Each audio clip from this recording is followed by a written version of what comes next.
പരിശുദ്ധ പരമ ദിവ്യകാരുണ്യത്തിന് എന്നേരവും ആരാധനയും സ്തുതിയും പുകഴ്ചയും ഉണ്ടായിരിക്കട്ടെ. ഇന്നത്തെ ഈ ദിനം നൽകി അനുഗ്രഹിച്ചതിന് നല്ല തമ്പുരാന് നമുക്ക് നന്ദി പറയാം. ഈശോയെ, എന്നെയും എൻ്റെ കുടുംബാംഗങ്ങളെയും എല്ലാവരെയും ഇന്ന് അങ്ങ് കാത്തുപരിപാലിക്കണമേ എന്ന് യാചിക്കുകയും ചെയ്യാം. ദൈവം ഒരു മനുഷ്യനിൽ നിന്ന് ഏറ്റവും കൂടുതൽ ആഗ്രഹിക്കുന്നത് എന്താണെന്നറിയോ? തിരിച്ചുവരവാണ്, അല്ലെങ്കിൽ മാനസാന്തരമാണ്, അനുതാപമാണ്. ദൈവം ഒരാത്മാവിൽ നിന്ന് ഏറ്റവും കൂടുതൽ ആഗ്രഹിക്കുന്നത്, അതല്ലെങ്കിൽ ദൈവത്തെ സന്തോഷിപ്പിക്കുന്നത്. അതുകൊണ്ടല്ലേ ലൂക്കാ 15:7 പറയുമല്ലോ, അനുതാപം ആവശ്യമില്ലാത്ത 99 നീതിമാന്മാരെ കുറിച്ച് എന്നതിനേക്കാൾ അനുതപിക്കുന്നൊരു പാപിയെ പ്രതി സ്വർഗം സന്തോഷിക്കും.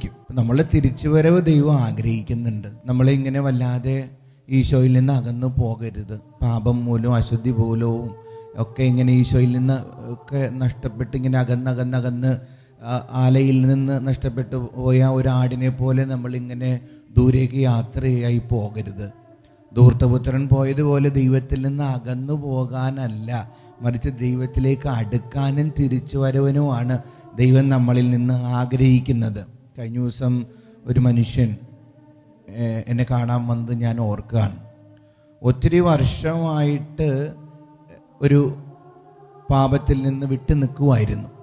പിന്നെ ഏതോ ഒരു ദുർബല നിമിഷത്തിൽ ഒരു പാപത്തിൽ വീണുപോയി. അപ്പം തന്നെ ഓടി വന്നു, ഈ ധ്യാനകേന്ദ്രത്തിലേക്ക് ഓടി വന്നിട്ട് എന്നോട് പറഞ്ഞു, അച്ഛാ, ഞാൻ വീണുപോയി. ഒത്തിരി വർഷക്കാലം ഈ പാപത്തിൽ നിന്ന് വിട്ടു നിൽക്കുമായിരുന്നു. ഇപ്പം ഞാൻ വീണുപോയി, എനിക്ക് ആകപ്പാടെ നിരാശയാണ്, എനിക്ക് ആകപ്പാടെ സങ്കടമാണ്. ഞാൻ പറഞ്ഞു, വിഷമിക്കണ്ട, you are in the right place. ഈശോയിലേക്ക് തിരികെ വന്നേക്കുകയാണ്. അപ്പം ഞാൻ ആ വ്യക്തിക്ക് നല്ലൊരു ആശീർവാദമൊക്കെ കൊടുത്തു. ഞങ്ങൾ ഒരുമിച്ചിരുന്ന് പ്രാർത്ഥിച്ചു. പിന്നീട് അദ്ദേഹം നല്ലൊരു കുമ്പസാരമൊക്കെ നടത്തി വിടുതലിലേക്ക് തിരികെ ചെന്നു എന്നുള്ളതാണ്. ഈശോയുടെ സന്തോഷത്തിലേക്കും സമാധാനത്തിലേക്കും കടന്നു വന്നു എന്നുള്ളതാണ്. ദൈവം സന്തോഷിക്കും നീ തിരിച്ചു വരുവാണെങ്കിൽ. കർത്താവിനെ സന്തോഷിപ്പിക്കാൻ ഇതിനേക്കാളും മനോഹരമായ ഒരു കാര്യമില്ല. ഇപ്പം തിരിച്ചുവരവിന് വേണ്ടി കാത്തിരിക്കുന്നൊരു ദൈവമുണ്ട്. ധൂർത്തപുത്രൻ്റെ അപ്പൻ ഈ മകൻ തിരിച്ചു വരുമ്പോൾ കയ്യും പിടിച്ച് ഇങ്ങനെ കെട്ടിപ്പിടിക്കുകയാണ്, പൊതിയാണ്, അവനെ ആഘോഷിക്കുകയാണ് അവൻ്റെ തിരിച്ചുവരവ്. ഇതുപോലെ ദൈവം നമ്മുടെ ഓരോരുത്തരുടെയും തിരിച്ചുവരവ് ആഗ്രഹിക്കുന്നുണ്ട്.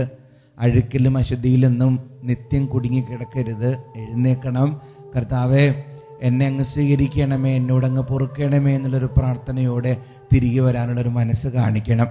ഇന്ന് മെസ്സേജ് ബോക്സിൽ ടൈപ്പ് ചെയ്യണം, ഈശോയെ, എപ്പോഴും അങ്ങയോട് ചേർന്ന് നിൽക്കാൻ എനിക്ക് കൃപ നൽകണമേ എന്ന് ടൈപ്പ് ചെയ്യുക കേട്ടോ. ദിവ്യകാരുണ്യനാഥൻ നമ്മെ അനുഗ്രഹിക്കട്ടെ.